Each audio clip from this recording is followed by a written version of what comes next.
Ayan, kain tayo early. Lunch natin ngayon.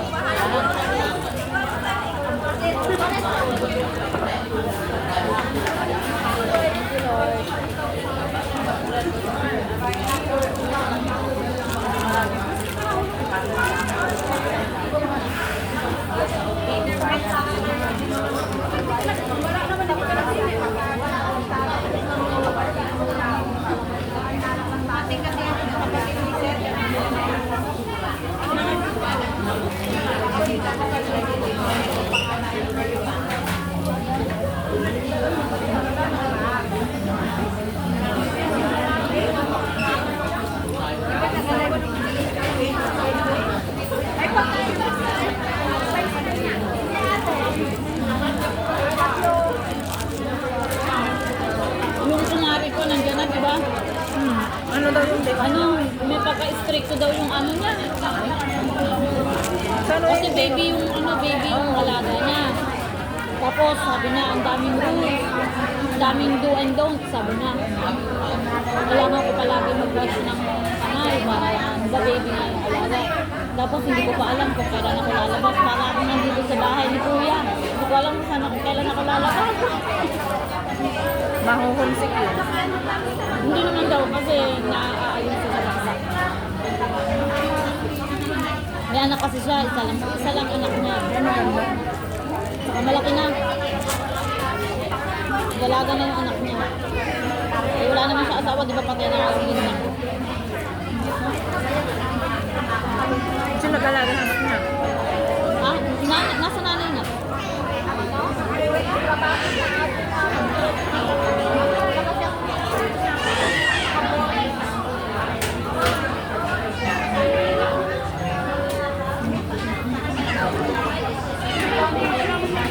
Wala na ka po.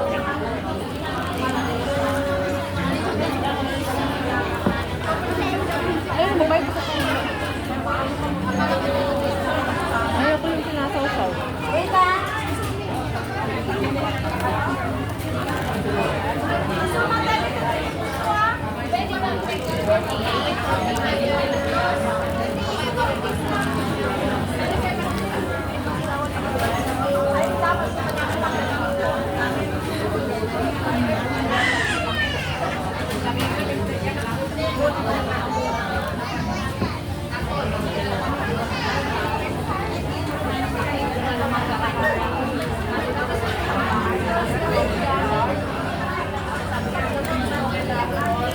Nandun na sila sa park yung mga ano.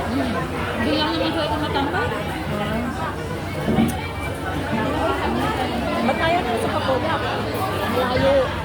Kasi pagod na, sabi niya pagod din kami ng 6 days kasi nga hatid sundo mga alaga. Sabagay. Lakad-lakad. Hindi ba may init doon? Hindi. May puno. May talagang ano naman. Kaso ang karamihan ng nandun mga Indonesian. Tapos pag maulan, meron silong. Ay, maganda. Sa park lang yan, ano, sa likod, sa likod. Malapit sa tunglig na ito.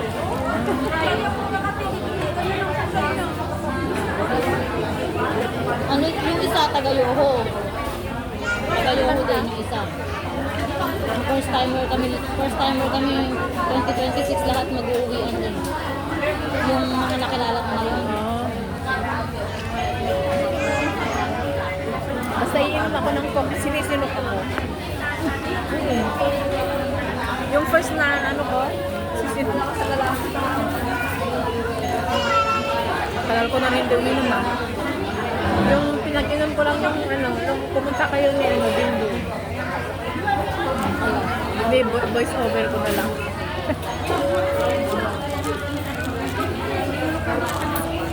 Kaya ano ko na lang siya, voice over. Tatanggalin ko yung original na sound.